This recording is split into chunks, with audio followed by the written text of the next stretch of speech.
Good morning, guys.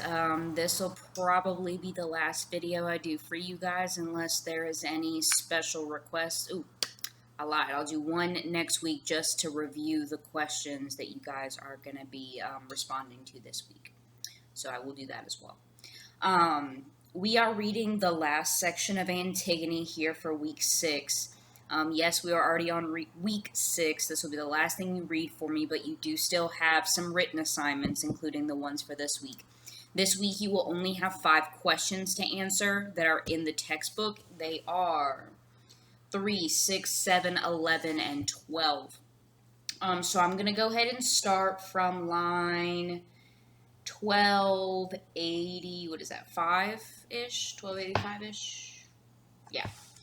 I'm going to go ahead and start there, work my way down through the rest of the text, and just kind of review some of the high notes as I have been in the past.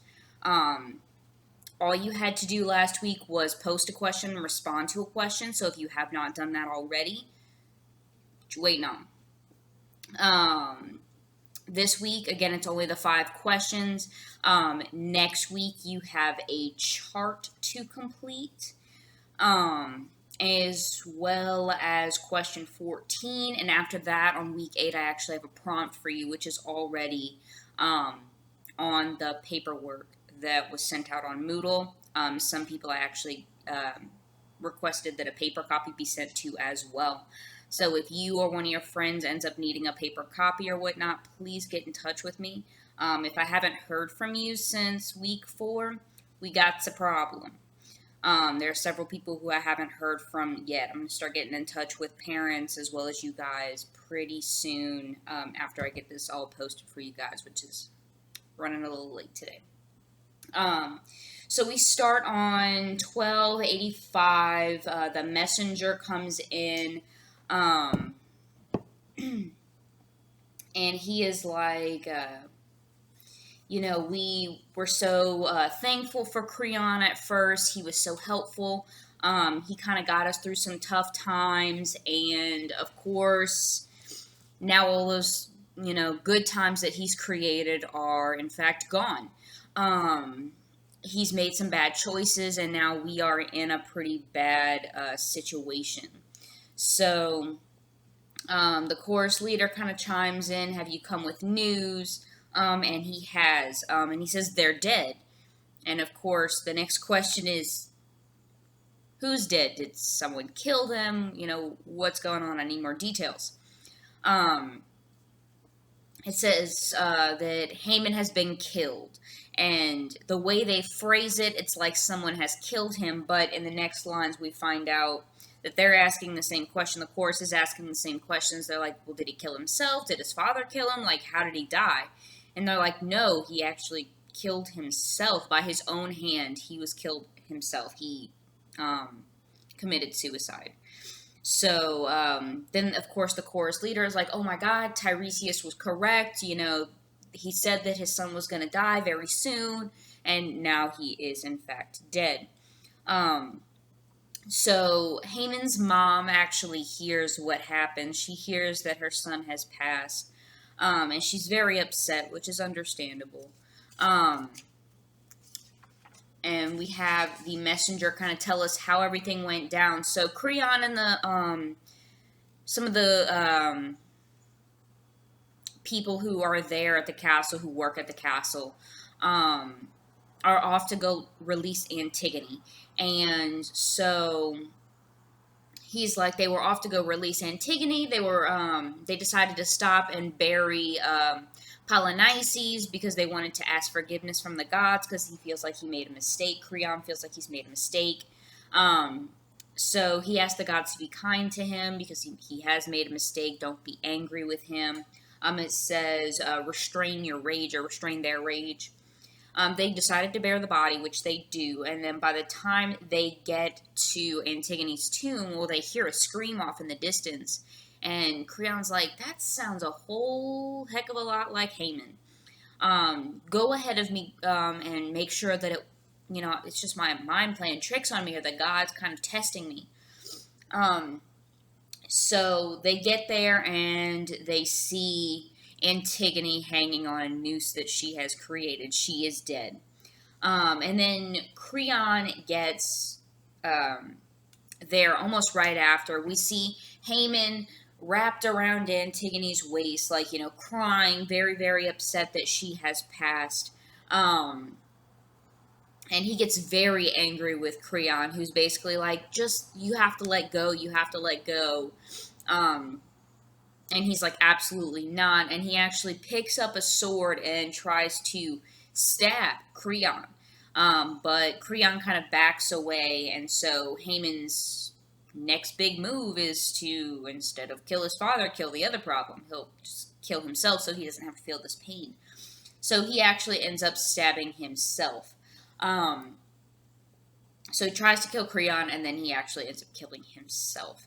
And of course, we have at the end of this little section almost a theme-ish like statement. It says, "The unfortunate boy has shown all men how, on all the evils which afflict mankind, the most disastrous one is thoughtlessness." So thoughtlessness is very, very dangerous for people, especially humanity. So then we jump to the chorus leader and the messenger speaking once again after Eurydice's, Haman's mom, has walked back into the castle, or the palace, excuse me. And they're wanting to know more information about why the queen has just left. They're like, doesn't she want to know, like, more? Doesn't she want to see her son? Anything like that. And, the messenger's like, maybe she's just being proper. She wants to go start on the funeral arrangements. She wants to make sure everything is perfect. And they're like, well, I hope she doesn't stay hidden too long because, she'll be, it's a bad omen. It's threatening. It's bad for her to be alone. But it's also bad for her to be really, like, over-the-top, dramatic, sad about this. And the messenger's like, well, I guess we'll find out, even though excessive silence of grief is dangerous. And then we kind of jump.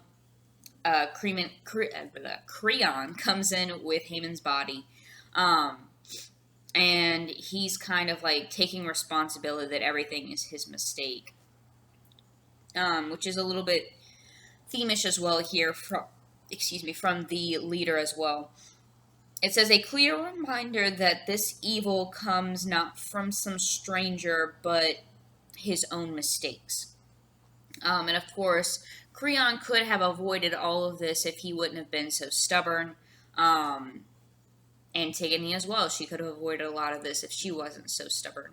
So a lot of stubbornness on both sides.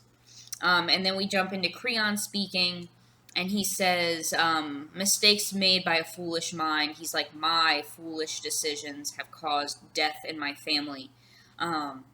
Caused a lot of problems. And he's like, you're dead, you're gone. Like, not your own foolishness, but mine has caused all this.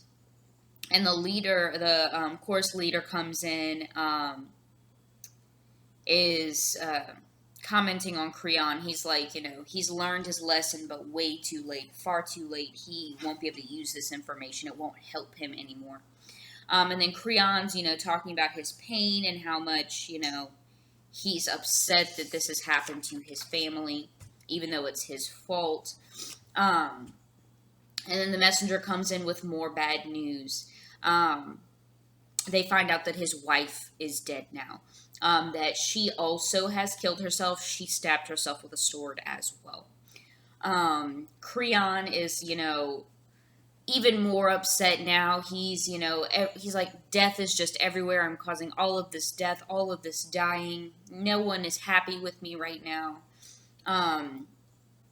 They kind of explain a little bit more back and forth detail about, feeling bad for her and her position as a mother of a dead child. And the messenger said, well, the last thing she said was blaming you for the death of both of her sons. So we find out actually that Haman had a brother who was actually, he actually ended up dying at some point as well. It says an inexperienced soldier who died in battle. So, Megarios is their other son. He died as an unexperienced soldier in battle, and then Haman killed himself because of Antigone and his father's actions. Um, and of course, that must be really hard. Your wife just dies, your son just dies, and she blames you for literally causing the death of your child. Both of them, in fact. So she can't live without her sons, and she kills herself. The messenger brings in, or excuse me, the messenger doesn't bring in anything. My bad. Who was this? Yeah, so it just points out that she blames him for both of the deaths. Um, he's asking more details about how she died. It says she killed herself with her own hand. She stabbed her belly once she heard her son's unhappy fate. So then Creon is feeling super, super guilty. He's like, all the guilt is mine. I've done this to my family once again. So then the chorus leader says that, Creon's idea of just leaving, he's like, take me away. I've caused all these problems. Just take me away. And the chorus leader is like, that's probably a good idea because you're causing a lot of problems.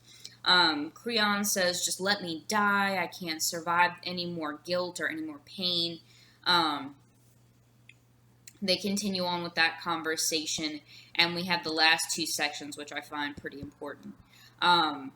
It says here at the end of Creon's last statement, I don't know where to look or find support. Everything I touch goes wrong, and on my head, fate climbs up with its overwhelming load. So he's like, I'm so overwhelmed. I have nowhere to turn. My whole family is dead. I have nothing to live for and no one to help me. Whereas Antigone actually, her father was left in the same position at the end of Oedipus Rex, which is the first play in this trilogy. And Antigone is there to help him and support him. But at the end of this play, we don't have that. Creon doesn't have anyone left. All of his family is dead. And no one is there to support him in his time of need. And basically the last statement we get is from the chorus, actually, which, remember, is the community's voice. It's not Creon's thoughts. It's not Antigone's thoughts. It's the community's voice, what the community thinks is right and wrong. And it says the most important part of true success is wisdom. Not to act impiously towards the gods, for boasts of arrogant men bring on great blows of punishment. So in old age, men can discover wisdom.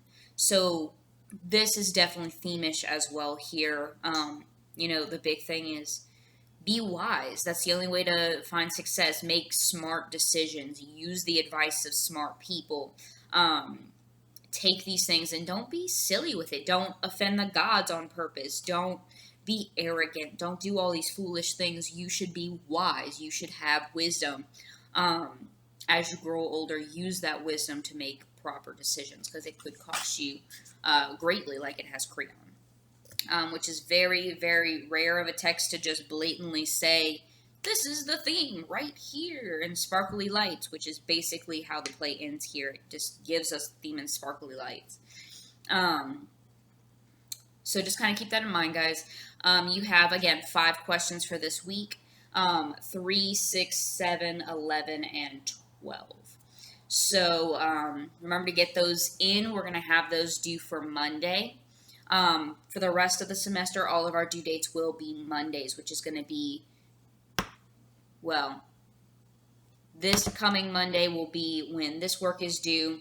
Week 7's work will be due on the following Monday, and then we'll have the last little bit due on that Friday, the last little prompt. And that'll be it. Remember, guys, if you're wanting to boost your grade, you need to be turning in this work. And even if you're not wanting to boost that grade, I really don't feel like this is optional. You should be doing this in class with your classmates and myself. So this is your responsibility. You need to get on top of that. Keep doing the good work. Those of you who are doing the work, consecutively, posting every week, thank you for being responsible and getting your work turned in. Um, please let me know, as always, guys, if you have any questions. I'd be more than happy to do a Zoom meeting. I'd be more than happy to email you, group me, whatever you need. As you know, I'm here and available. So let me know. Um, just let me know. Miss you guys, and hopefully this craziness will be over sooner rather than later. Y'all be good.